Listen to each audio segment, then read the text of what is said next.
I'm now going to be joined by our eminent speakers, and I'm hopefully looking for Christian Morin from Genetec, who I believe is going to be joining us from Canada. I'm just looking to see, is he logged on yet? Is he here? So I am here. Oh, excellent. I can hear you, but I can't. Oh, I can see you now. Fantastic. Yes, we've got you on my screen. So that's welcome. Again, another friend of our seminars and events, Christian, coming across. But this time, of course, he's allowed to stay where he is. And so we're joined by Tony and indeed Christian and Derek and Philip from this morning's session. And of course, we're taking questions. I've had quite a range of questions come in already. Keep them coming in. We can be updated, but I'm going to start with those. We've only got a limited amount of time, so I'm not going to hang around too much. I just want to introduce you to Christian, if I may, with some words that describe who he is. So for those of you who are not familiar with him, he's the lead strategist for cloud services at Genetec, with over 18 years of experience in IT, telecommunications and physical security industries. Christian has an ability to anticipate technological trends, which is helpful because one of my first questions is around that, and drive meaningful organisational growth. He's a multidisciplinary business leader, having managed the operations, customer service, sales, engineering, technical support, professional services and IT teams since joining Genetec in 2002. He's been a very busy guy.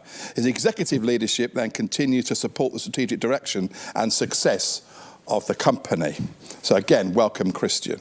Welcome to you all, Philip, Derek, over us there. So without further ado, I will pick up on that trend as I mentioned in that introduction of Christian. A range of questions here, so we'll go with first. We have a question from Catherine Seddon, who's a quality essential distribution for a UK security surveillance distributor. And she asks, and I'm going to go to Christian with this first because it touches on that technology, the future technologies. She asks, what would be the next technological security innovation which will have the biggest impact on the CCTV global market and specifically the UK market? Wow, this can actually bring us into many directions. Oh, I'm getting a little bit of feedback here. So indeed, there's a number of different avenues that this can be brought in, but I think that what we're seeing is a lot of trends that are coming from the IT industry are hitting us in the security industry, which is helping us accelerate the digital transformation of a number of different processes. I would say that being in this industry for almost 20 years now, is I've seen that it sometimes lags behind in terms of adopting some of the latest and greatest, and we're catching up to this. And what I've seen with the COVID situation specifically is many organizations, both on the public sector, the private side, have had to reinvent themselves, have had to figure out new ways of doing things. As we are having this event right now in a virtual format, people have to start thinking differently as how they perform their work. So we're seeing an acceleration of how technology can actually impact how people work in a broader sense, as opposed to necessarily kind of maybe a specific feature in terms of technology. I think, there's an acceleration of what a lot of people coin as digital transformation of many different types of workflows or jobs. Okay, thank you. That's interesting. From your perspective, Philip, with your sort of broader, where would you go? What did you think is going to be the most sort of biggest impact? Again, it's interesting. The cynic in me will say the growth of buzzwords. So we hear AI, we hear blockchain, we hear 5G, we hear increase in processing power. But actually, I think the important thing is an increase in understanding behind those buzzwords. That as an industry, we need to pick up and properly understand what they are and realize them so that we can bring them in to meet our current and future needs and understand where the technology innovators like Genetec are and can help them bring in solutions that we really need. Okay. So it's all of it coming together, but I think what the industry needs to do is, instead of being slightly backward leaning, which I think many of us would agree it is to recognize this, learn a lot, and learn where technology is going and start to become slightly more forward-leaning, that will give Tony's successor a complete and utter nightmare, because at the moment he can't keep up with a backward-leaning industry with the regulation. Trying to keep up with something that's technologically forward-leaning with regulation and legal support and everything else is going to become an even bigger nightmare. Yeah, okay, that's interesting. Thank you for that response there. Catherine, I hope that answers the question that you posed. It's a very interesting question and a very broad one, but I mean, it isn't just one single factor. There's multiple factors there that are going to influence and impact on the way forward. Here's an interesting one then, and it's difficult to know where to go first with. So perhaps I'm going to go to Tony, because there's some politics here, Tony, to contend with in this one. It's come from Peter Spindler, and if it's the same Peter Spindler that I remember from last year, Peter, I suspect it probably is. He talks about, with Brexit being on the horizon, what do you consider the implications to be for AI and analytics, given the possible divergence from established human rights legislation and the mechanisms for that? And what, if any, action should delegates tuning in today should be considering in that regard? Yeah, excellent question. I also know Peter Spindler, and he's clearly saved his most devilish question to wait until I come on the panel. So, Peter, I'm sure you're out there. Thank you so much. I think it is an excellent question. There is soft soundings about the government's approach and attitude to GDPR. I think it's certainly been a matter of public record that the Prime Minister's key advisor thinks that GDPR provides a lockdown on innovation and is unnecessarily restrictive. I also know that the government is very keen to push forward the agenda of AI because AI must surely be, together with other advancing technologies, the very essence of the developing world and how we make our GDP. And I think if you put that mix together, from the soundings we hear, I think there will be a more permissive approach to this kind of technology. I go back to what I said in the talk, the sunny uplands. The Court of Appeal didn't press down, even though GDPR has been imposed for 2 years. So I do believe that we will move forward and we'll use this technology, but also going back to the manifesto in 2019 of the Prime Minister, he said he was going to introduce legislation. I think he will. So I hope that answers the question. I think the direction of travel is very much a green light, move forward. Okay, and that divergence that we may experience then around the legislation shouldn't be a barrier to that at all? No, I don't think it should. It should be an enabler, because we won't be constrained quite as much. There will need to be an equivalence to an extent, but there must be wriggle room. And I think our government and politics will look to explore that wriggle room for the benefit of the country, but also for the benefit of the citizen and the value of this technology it can bring. Yeah, okay, yeah, thanks for that, Tony. Yeah, it's good. We have one here, and I'm going to pose it to Christian, if I may, from an anonymous source, but it's an interesting question. It's got a COVID flavour to it, Christian. So how do you feel the current economic and political climate as a result of COVID, of course, as being a global a pandemic, will affect the industry in terms of supply from China right now? And do you see it as an opportunity for manufacturers in that context? Well, I clearly see it as an opportunity to actually reduce the current dependency that a lot of our industry has on China right now. And if there's something that this pandemic has brought to light is some of our actions of the past and how we highly concentrated a lot of key supplies in that country. I've seen a lot of our fellow manufacturing partners starting moving a lot of their production capabilities either in Vietnam, in Korea, Mexico, pretty much all around the world. So we're going to basically see, I would say, a greater distribution of this manufacturing capacity, also for certain, I would say, critical goods, specifically in the medical industry, that are starting to be produced locally at many different levels. At least it is right now in Canada. So there's a shift happening, because of the pandemic and because of some of the regulations also that are being imposed by more and more countries with respect to certain types of goods coming out of China. Okay, thanks very much. Philip, do you want to pick up on that in terms of the opportunities that may exist then for the industry and particularly the manufacturers with the... I'll bring the two questions together a little bit because I think there's huge opportunities here. We're seeing governments recognizing that you can't rely on single supply chains. And actually, if we look at the China supply and we look at the pre-pandemic discussions that there were around Huawei technology coming into the 5G networks across the UK, the political impact of making technological decisions is being increasingly recognized and will become much more of a factor when solutions are being looked at. But the other thing is the legal framework. We're sitting there, we're developing all of this AI, we're developing cameras that can capture biometric data. We've got the General Data Protection Regulation, which is a good start and should be seen as the basic level for companies to build their standards on. But if we look at the other regulations that are around, we're going to be fortunate this year with a new Protect Duty, or next year with a new Protect Duty for the first time mandating a level of physical security in crowded places. That'll have an impact on technological solutions and everything else.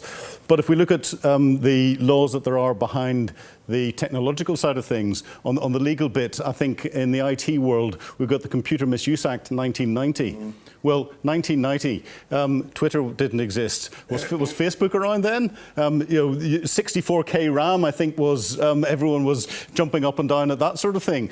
And this is a perfect example of where legislation is not around the use of technology is not keeping up with the pace of the growth of technology. So I think as we recognise the threats and opportunities that there are in an increased globalization and deep depolarization of supply chains, we're also going to recognize, or governments are going to have to realize, that they're going to have to bring in legislative changes in a way that matches the technological changes. Which has always been a challenge, hasn't it? With the law keeping up with technology. Yeah. Absolutely right. Derek, I want to bring you in there because you may have some other questions that are coming in from other sources. I don't ignore you. I've got some questions, but perhaps another perspective is where we're replacing old analog systems in public space surveillance in town centres. What we fail to recognise sometimes are the people that are operating these systems. So we're saying it can do all these wonderful things, but we've got to bring the operators with us with training and to understand why they're doing what they're doing. And with all due respect to them, some of them have been doing that job for 20 years, and they said, we've always done it like that, why should we change? So as much as we develop technologies that will make our life easier, we've got to bring those operators with us to make sure we maximise this technology, because if we use this very expensive kit in the way that we've always used it, we're wasting our money. So we must enhance and bring along that training element too. Yeah, absolutely right. And I mean, I share that thought with the work that I do as well. And of course, I picked up in Tony's presentation too, that human interface you talked about in your presentation. And it's so true. We can spend millions on technology and extended features, analytics, AI, etc. But we've still got people who are going to be looking. And in fact, one of my questions is, and I'm going to be selfish now and say, do we ever think then on that basis, with AI and analytics increasingly more dynamic and diverse as we go forward, will there ever be just robots in the control room, Tony? Well, I actually think the essence of that question, isn't it, is at what point would the human intervener be not required? And I think we have to be bold enough to think, well, that point may come. And it would only come, I think, when the decisions that were made were hitting such a level of accuracy that people recognised that you didn't need a human intervener. That's the argument on the one hand. The argument on the other hand is that we're dealing with life and society, and they're complex. The movements of humans are complex that perhaps can't be defined by an algorithm. So I'm going to jump off the fence. I think it's a great question. I'm going to say no. I'm going to say that when we're impacting with the power of the state on the citizen, there must always be a human intervener. And in 5 years' time, you'll put this clip on at Global, you say how old-fashioned that was and how wrong was the old commissioner. No wrong. Good answer, thank you. Christian, you were very vehemently nodding away, or saying no, in fact. You weren't nodding, you were shaking your head. Like, we will not take humans out of the equation for a very long time. And as we like to say at Genetec, artificial intelligence does not exist, but real stupidity does. I should remember that one, thank you. But the thing is, like, when we're looking at artificial intelligence, right, we like to think about it more as intelligent automation. And, you know, we can teach a computer how to play chess, and it can beat the world's leading player of chess, but it cannot play checkers, it cannot play any other games, it can't play Monopoly, right? So we can use these technologies to help weed out a lot of the noise and basically help make the decision maker's job easier by filtering out some of the garbage. But at the end of the day, for certain types of jobs, you require human intervention. You require a judgment call that a computer cannot make. So let's leverage this technology to help us scale our operations and help us kind of do more with less and do things more intelligently, but it will not replace us anytime soon. It's good to hear. I mean, that's my answer when I get asked that question a lot in the training room with operational staff and the context of AI. And that's the sort of answer I would give. Not as eloquently as that, I have to say, so I should steal some of those words. But thank you very much. Okay, I want to go on now. This is one directly for you, Philip. So, praise indeed for your presentation, I have to say, in the question that comes from Matthew Bull from the ISJ, the International Security Journal, one of our sponsors today. So it's asked that from the intelligence perspective, do you think that the balance is now right between security and privacy? Because that mantra's been around for a while, that balance to strike between providing security and respecting privacy. What's your thought on that? Matthew, the fivers in the post for planting that question. Thank you for that. It's an interesting one, and it ties in with a lot of what Tony was saying earlier. I think you're never going to get the balance right because the threat changes, the circumstances change, that your methodologies have to adapt depending on the threat that's there. And remember, and the intelligence game is trying to predict what's going to happen in the future with the information that you've got today, which tend to be a 10 million piece jigsaw puzzle. In fact, 1 million 10 million jigsaw piece puzzles put together, all thrown in one big pot, and you don't know what the final picture is going to be. And you're trying to put that together. And this is where there's the balance of making sure that you can use technology, you balance the freedoms out against what you're gathering, and it's very difficult to put together. If an intelligencer could predict the future, none of us would be sitting here. We'd all be multimillionaires winning the lottery every week. It's very easy whenever an incident happens looking back with 20/20 hindsight, because you've then got the picture to choose all the little bits that go together and go, that's where that was. You had all that in the bucket beforehand. Why didn't you know about it?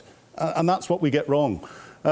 However, when it comes to the checks and balances, this is where the independent commissioners that oversee the different intelligence agencies, and there are a number of them that are there, are sitting there independently auditing what the intelligence agencies are doing. The processes and procedures that they've got in place with a number of different acts of Parliament that are providing them their checks and balances, and the processes that they have to go through are actually, I would argue, fit for purpose. 30 years ago, they weren't fit for purpose. They didn't exist. I'd argue they're fit for purpose now. Does that mean they're perfect? No. There needs to be legislative changes because the threat's changing, technology's changing, society's changing, and therefore we need to try and keep up with that. And it's almost as difficult for the intelligence organisations to keep up with the legal frameworks because things are changing so rapidly in the same way that the technological legislation isn't keeping up with the technological framework changes. Yeah. So a slightly sort of fuzzy answer, but I don't think there is an exact answer to that question. No, it's interesting, in terms of the balance to strike, and just I remember the commissioner saying in one of his previous presentations, about just because we can, should we?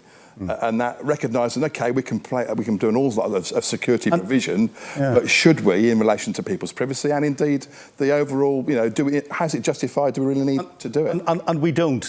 I was involved in something which could have taken someone who had been responsible for killing a large number of people in a different country in the world, and got the evidence to arrest them and take them away. The technology that we needed to do that required special authorisation. The authorisation level needed to happen at ministerial level back in the UK. There was a legal submission put together that was blue lighted to the minister's house in the middle of the night. The minister was woken up, signed it to go ahead with it, but it was too late to come in because a window of opportunity closed. The agency did not carry out that operation because it hadn't gone through the right processes to get the checks and balance in place to make sure that everything could be done from a proportional and necessary perspective, we justified that, but also making sure that we had the audit trail that was there. And therefore, the national agencies do take this very seriously at the moment, and all of those other organisations that work to them don't. I'll caveat that with one thing. It's very easy to find criticism somewhere because these are all human beings. And once you add in the human factor to something, people are making judgment calls. And one person's assessment that that judgment call's right could be another person's assessment that that judgment call's wrong. And therefore, you'll always get friction between the decisions and how they're signed off. Tony, any thoughts from you on this particular theme? Yeah, slightly different angle, actually. Security and privacy is a valid and ongoing debate, but I talked about the tumbleweed going across the conference in Brussels. And I do think there's something about those using this technology, those acting on behalf of the state, being more effective at making their case.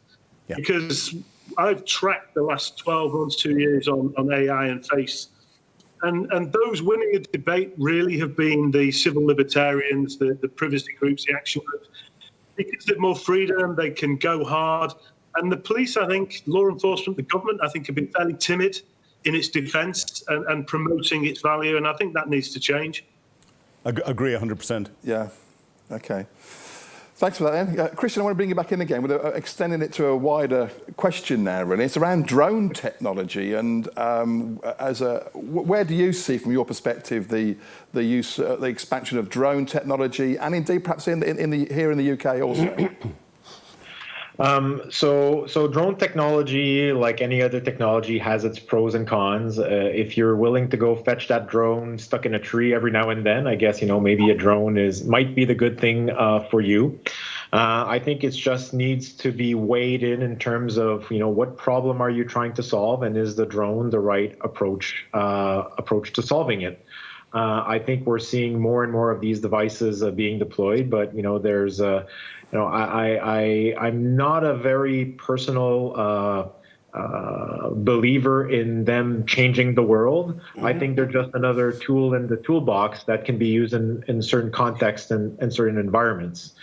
And I'm just gonna kind of add on to what was just said with respect to security versus privacy. Sorry, I spelled it or I pronounced it differently. But, also going back to a comment that Tony made earlier, I think, GDPR and some of the other legislation is actually driving a lot of innovation and a lot of advancements in the realm of privacy. So we have much more tools at our disposal today to actually implement security with a much higher degree of privacy controls to potentially allow for more overt and more open security without necessarily giving the keys to anybody and everybody. So, with technologies such as blockchain, different forms of cryptography, we can have higher accountability, non-repudiation, and also a better control of how that data is used and by whom. So there's a lot of advancements going there that we've been seeing over the past little while. Okay, thank you for that. Derek, go on. Well, there's a question which perhaps follows on from what Chris Antonio is saying. So this is Robert from Say Communications, and asking, is it a concern to you that the police use of automatic facial recognition is coming under greater scrutiny than the private use of the same systems? And I know you and I, David, spoke about this the other day because you've done some data protection impact assessments, privacy impact assessments for a private organisation. That's correct, yeah. And so are they escaping under the radar, whereas the scrutiny is all on public space surveillance and the state surveillance, I suppose? Well, it's a question I had myself written down here to expand with Tony, because we know a lot of your emphasis clearly across the whole of your commission has been focused primarily on those public sectors which are police and local authority orientated, but nonetheless urging with great success in many places the voluntary adoption of of standards that you introduce, the code of practice that you oversee, and the toolbox that you've given us. So yeah, it is a bit about that non-police use of AFR. You touched on it, if I was listening correctly, Tony. You touched on it in your presentation around it could be lawful in some circumstances, if the ingredients are right, depending upon the deployment that was being envisaged, as when we knew there where it fell down in the Bridges case, which is law enforcement. So the question is, in a nutshell, is around your views then really on the non-police use of AFR. Can it be lawful? Is it acceptable? And I mean, I've had my challenges in working through advising clients around on the DPIA side of that, and making this not just making it up for making it up's sake, truly justifying the correct and ethical use of that technology when people's biometric data is at stake. Okay, this is on the money. There is no guidance that has emerged yet in relation to private use of biometric processing, and I think that's a real gap. I'm concerned that there is an overly restricted approach to this as we move forward, because I think there are many and varied uses that are lawful and legitimate. I can see the courts being further involved, but I think industry, businesses, manufacturers, whoever, will need to be very clear about their justification, very sharp and focused. I can see 101 uses for this technology, but it's going to take people like you that are filling out the DPIA and looking at the appropriate policy documents, looking at the legitimacy impact assessments and the Schedule 9 Item 20G criteria. But there needs to be, underpinning all of that, a common sense landing zone for people in the room so that they understand that they're moving towards legitimacy. Not to have that years into the Data Protection Act, years after LFR has been around, I think is disappointing, and I'm looking forward to that picture changing rapidly. So the bottom line is, I think it can be used lawfully. I think we need to be very clear about our justifications. And I think the government will have a look at this and try and streamline the sort of rationale for its legitimate, safe use that will command the confidence of the public and will provide an overarching oversight that people think, yeah, that facial recognition is being used lawfully. I'm sure it can happen. Whether that be in the private sector or indeed in the public sector, so that complete umbrella, so there's consistency across the deployments in any circumstance. Yeah. I believe that's required, and I think the regulators need to get together in the absence of statute that provides that rock-solid foundation and actually do what they're paid for and provide that guidance. I'm very clear on that.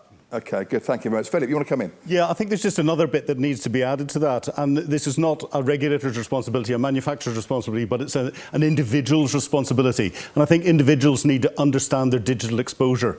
How many people are going around with a telephone that they unlock by looking at it, using facial recognition software? That data is being held somewhere. Do you know where it is? Did you check when you signed the terms and conditions? No. How many people know what's happening and what their friends are doing when they're tagging pictures on Facebook and other social media?